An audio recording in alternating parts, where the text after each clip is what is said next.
7 en punto de la mañana, hora de Venezuela. Me complace muchísimo recibir a Carlos Fernández, presidente de Fedecámaras, en nuestro estudio.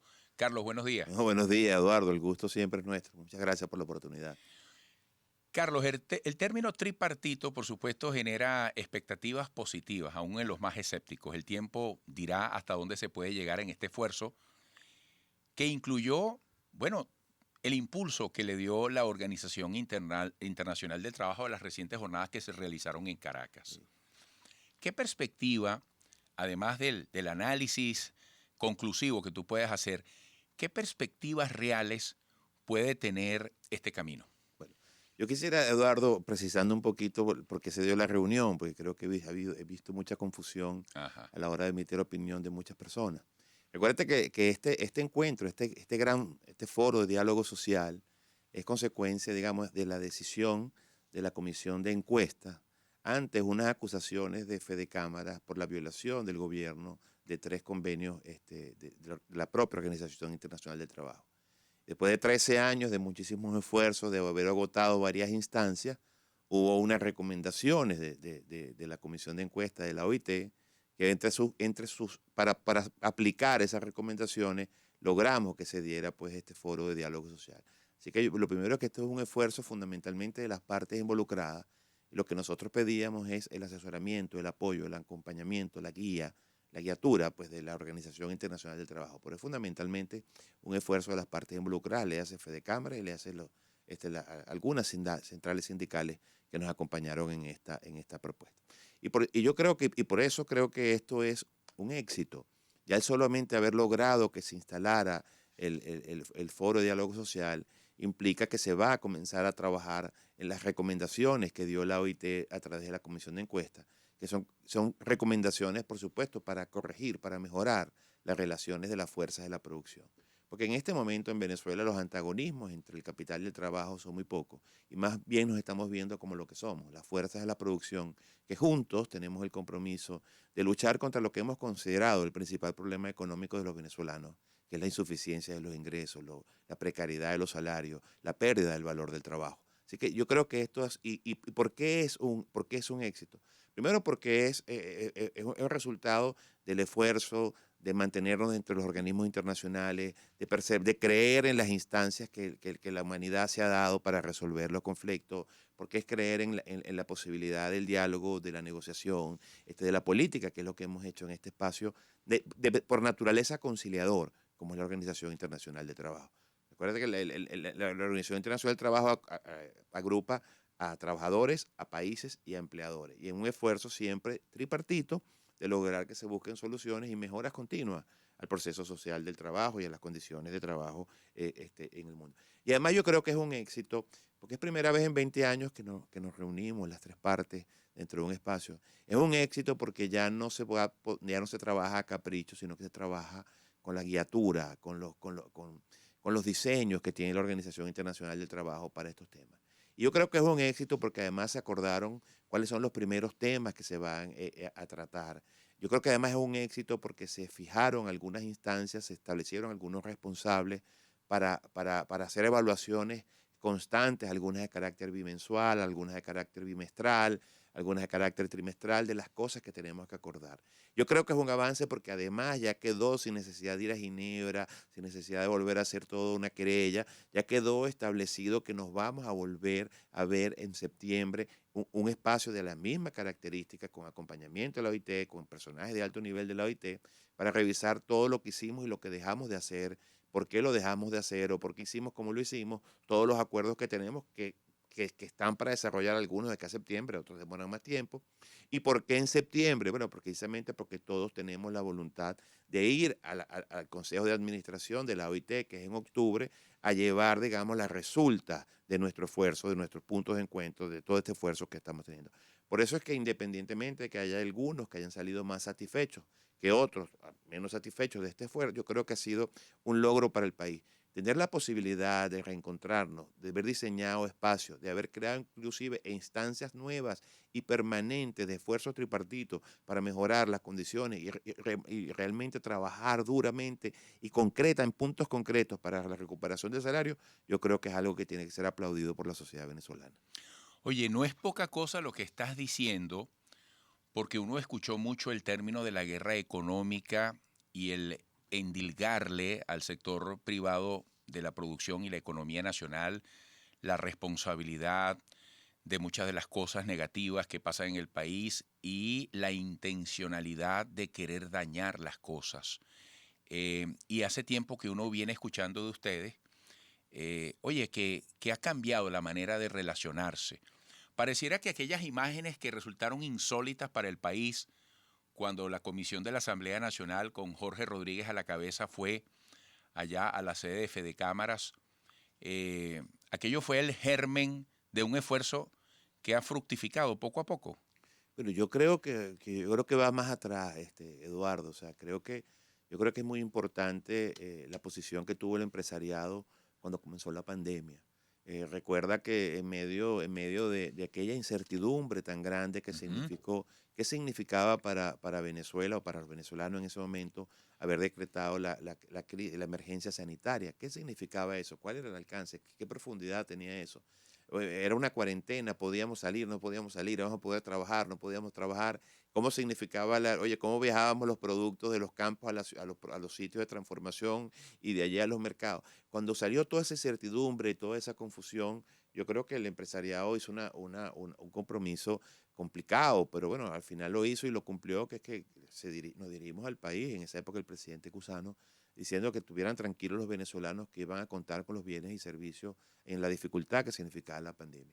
Y creo que eso se cumplió. Yo creo que eso es un esfuerzo que hay que reconocerle, no a Fedecámara ni a los gremios, a cada uno de los actores económicos que en toda la geografía nacional hicieron un esfuerzo enorme en mantener sus operaciones a pesar de todas las dificultades, inclusive a veces contra las dificultades sobrevenidas por las alcabalas, ¿te acuerdas? Los salvoconductos, bueno, todo aquel Sí, tema al señor. inicio Sí, que fue tan señor. complejo. Bueno, y yo creo que allí también, por supuesto, pero básicamente yo creo que ha quedado demostrado en estos tiempos cuando vemos los salarios mínimos, cuando vemos los salarios de la administración pública, cuando vemos los salarios de las empresas del Estado y comparamos contra los ingresos que tienen los trabajadores en el sector privado, creo que ha quedado absolutamente demostrado de que el empresariado venezolano tiene un enorme sentimiento de arraigo y solidaridad, y eso implica, por supuesto, a sus colaboradores, porque es muchas veces X lo que se paga en el sector privado comparado con el salario mínimo, y de que no necesita el sector privado, digamos,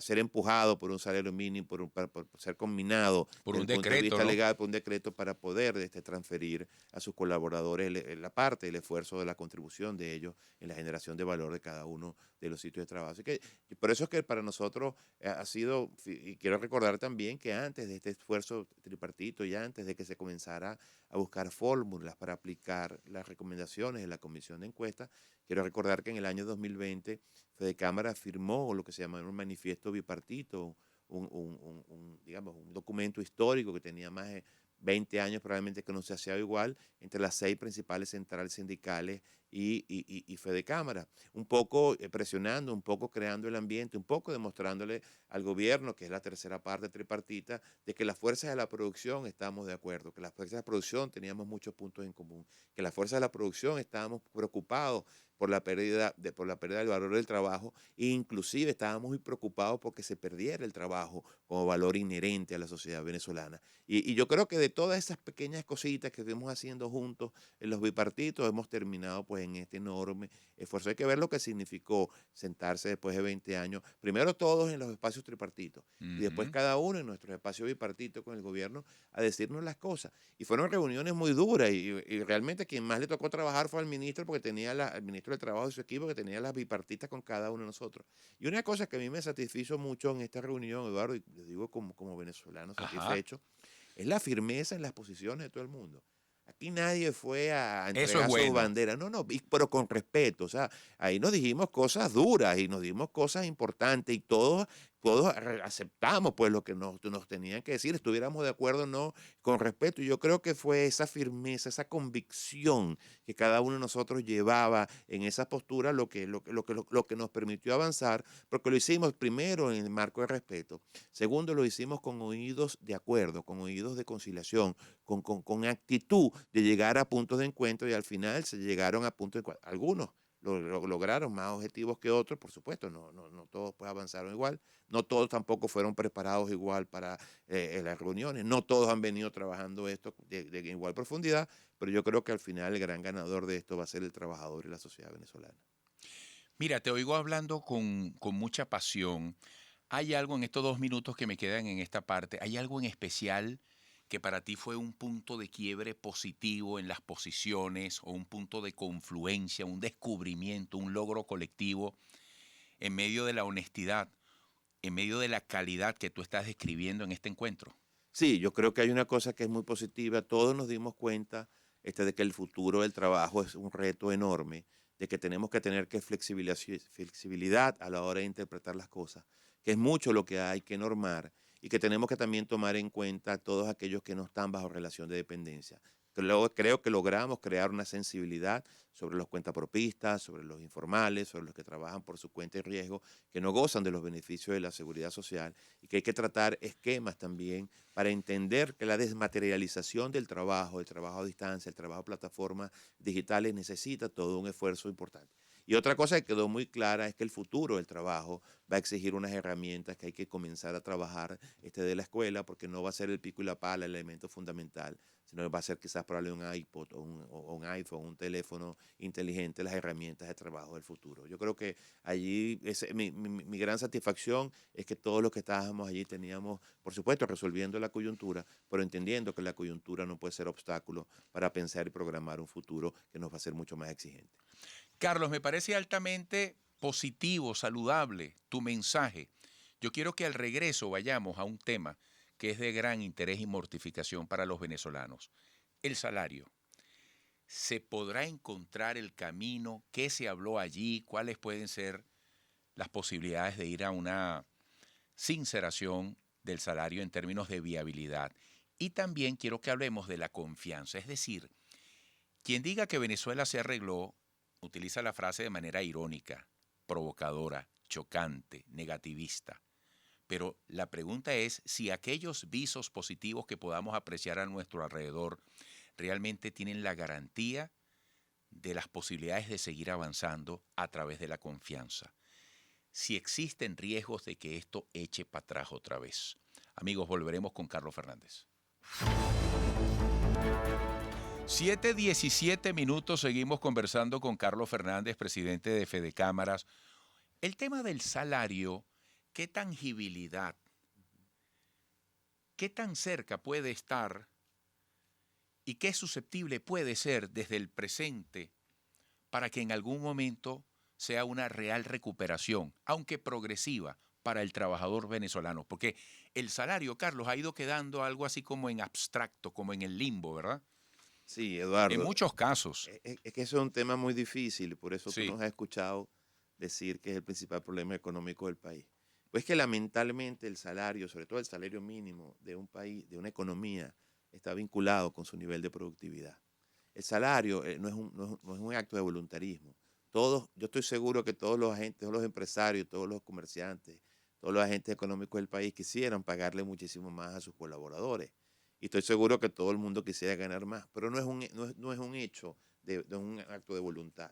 Tiene, por supuesto, implicaciones y tiene un substrato económico muy profundo y muy importante. Y por eso que tú ves que en la región hay distintos tipos de salarios mínimos para no irnos a otras partes del mundo. Y por eso es que tú ves que algunos países con economías muy sólidas, inclusive los incrementos de salario mínimo son en función del aumento de la productividad que tuvo el país.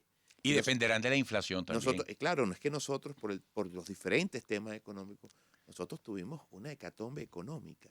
Nosotros no podemos olvidar que no tenemos 7 años de caída económica, pero sobre todo que en el año 19 y en el año 20 la caída interanual fue superior al 25%.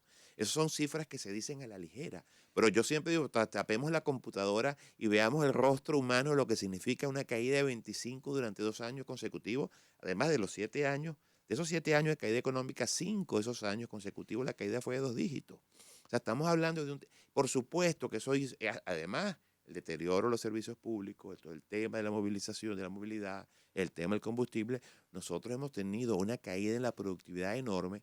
¿Y qué es lo que pasa? Que por culpa externa, por culpa del sistema económico, el aporte que puede hacer el trabajador muchas veces queriendo hacer más no es posible porque no están dadas las condiciones. Entonces tú tenías una fábrica, por ejemplo, que producía 100.000 y esa fábrica ahora produce 10.000. Bueno, el esfuerzo de esa fábrica, por supuesto, mantenerse abierta, su nivel de producción, etcétera, están afectando su productividad. Y al final eso se ve reflejado en los salarios en general. No solamente en los salarios mínimos, toda la escala salarial en el país está muy, muy rezagada a lo que llegó a estar en un momento y a lo que debería ser un mínimo razonable por nivel de preparación, competencia, digamos, de los integrantes de la escala salarial. Y allí va el otro tema que para nosotros poder revertir eso, tenemos que recuperar el tamaño y el dinamismo de la economía. Y yo sé que la gente se burla cuando nosotros decimos recuperación. Nosotros hemos dicho recuperación para no hablar de crecimiento. ¿Por qué no queremos hablar de crecimiento? Bueno, pues si tuvimos una economía de 300.000 millones de dólares en el año 2012, bueno, hablemos de crecimiento cuando pasemos los 300.000. Mientras estamos de aquí a los 300.000, los iremos recuperando poco a poco.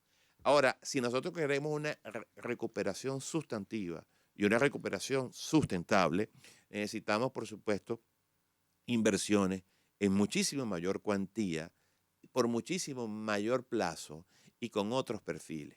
Y esas inversiones, básicamente, que son las inversiones de los países, de los inversionistas occidentales, no van a llegar mientras no haya confianza.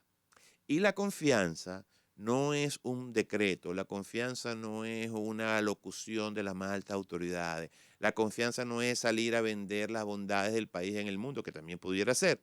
La confianza no es otra cosa que la solidez y la independencia de las instituciones públicas de un país.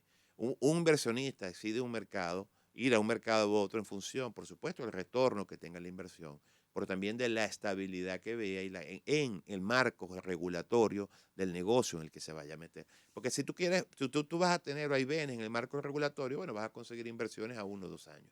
Pero esos no son los que te van a cambiar el perfil de la economía de un país. Nosotros requerimos, por eso es que nosotros, Fede Cámara insiste en México, en el diálogo, en la vuelta a la política, en la conversación, en la reinstitucionalización del país, porque es que si nosotros no logramos profundizar en esos mecanismos de negociación política para ir avanzando en la reinstitucionalización, en esa misma medida nos vamos a alejar de la confianza y en esa misma medida va a ser una barrera para que vuelvan los capitales como nosotros pensamos que deben volver. Porque al final la política y la economía son dos caras de una misma moneda y hay que atender y hay que cuidar las dos eficientemente.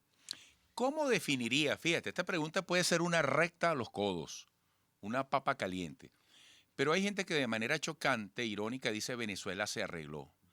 Ahora yo te pregunto, ¿cómo definir el gerundio de lo que está pasando en este momento?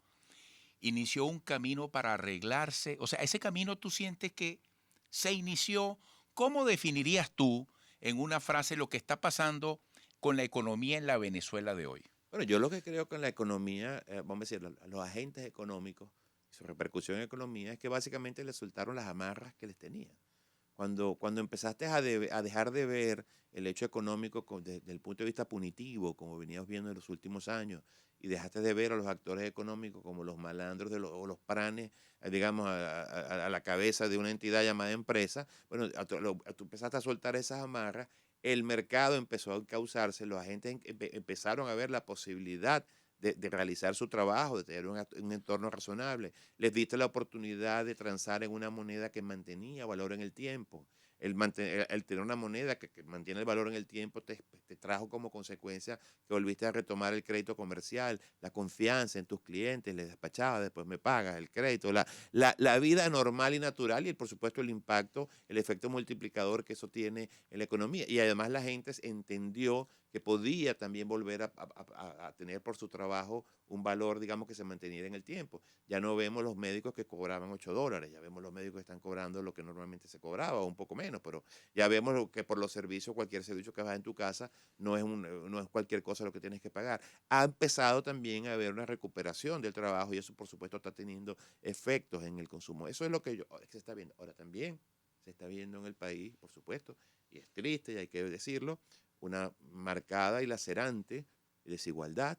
Hay un grupo que tenemos acceso a todos los bienes y servicios, sobre todo aquellos que podemos generar dólares, pero hay unos que no han logrado insertarse, no han podido, digamos, reconvertirse para tener esos mismos ingresos. Hay un gran número, 5 millones de personas, pensionados, jubilados, etcétera, que dependen de la seguridad social y no están recibiendo montos importantes. Y también no se puede negar, yo creo que hay un golpe importante en la familia venezolana con la diáspora que ha traído quizás un elemento de desesperanza que no es poca cosa en aquellas familias que sus hijos se les han ido. ¿Qué porcentaje del país, si hay una aproximación en cálculo, gana hoy en dólares? Bueno, nosotros hemos tratado de trabajar eso y nosotros consideramos que estar cerca del 60% los que de alguna u otra manera están teniendo ingresos por dólar, incluyendo los que reciben remesas. Quizás un poco más, hoy en día quizás llegando al 70, 6 días que no vemos, digamos, los números en ese sentido. Pero era una parte creciente. Y ese es un reconocimiento que hay que hacerle al esfuerzo del empleador. Sí, y no solamente el empleador, también de la propia familia, pues porque mucha gente entendió que una de las cosas que está pasando en el país, Eduardo, y le decimos que después de haber recorrido 20 estados y más o menos con profundidad, es que el venezolano está tomando la opción de la autonomía. El venezolano se dio cuenta que el estado de bienestar que tanto le vendieron no existe, de que no es verdad que el Estado te va a resolver todos tus problemas. Agarra lo que le den, por supuesto, porque si le ofreces un clavo, lo que sea, lo va a agarrar, pero se dio cuenta que es con su trabajo, con su esfuerzo, con su perseverancia, con su dinamismo, cómo va a poder echar para adelante y cómo va a poder resolver los problemas del país. Algunos prefieren ese dinamismo, ese esfuerzo, ese echado para adelante, hacerlo en el territorio, y otros lamentablemente pues han tomado la opción de irse muchas veces a otros países a tener 2 y 3 trabajos, que yo estoy seguro que si tuvieran 2 y 3 trabajos aquí, también estuvieran quizás un poco mejor. Pues entonces, creo que la sociedad venezolana están pasando ahorita muchas cosas y yo creo que la sociedad va camino a reencontrarse quizás con los sentires y con los valores más profundos de la venezolanidad. Oye, hay gente que está regresando, Carlos. Sí. En nuestros entornos cercanos ya van varias personas que regresan. Sí, y eso hay que aprovecharlo. Claro, las cifras de los que regresan año por año ha venido subiendo. Las cifras de los que se van año por año, los últimos 2 años, han venido bajando, pero todavía lamentablemente el saldo es negativo. Pues el saldo es de más de los que se van que los que Claro. Carlos, brevemente, se me agotó el tiempo. ¿Qué bloquea más hoy a Venezuela? ¿Las sanciones o la desconfianza?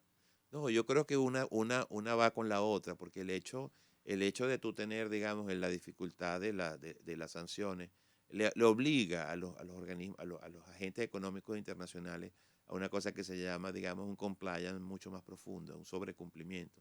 Y al final esos son gastos, y al final esos son cualquier cosa que tú ves en un radar cuando tienes la mirada, cuando tú estás mirando a un prospecto, bajo la duda de que está en un país sancionado o en una economía sancionada y ves el mismo prospecto en un país que está abierto, obviamente tu mirada y tu percepción es distinta. Y eso, por supuesto, abona en que se haya más difícil la confianza. Y también, por supuesto, no debemos olvidar que nosotros tenemos que recordar que nuestro rating financiero internacional es malo.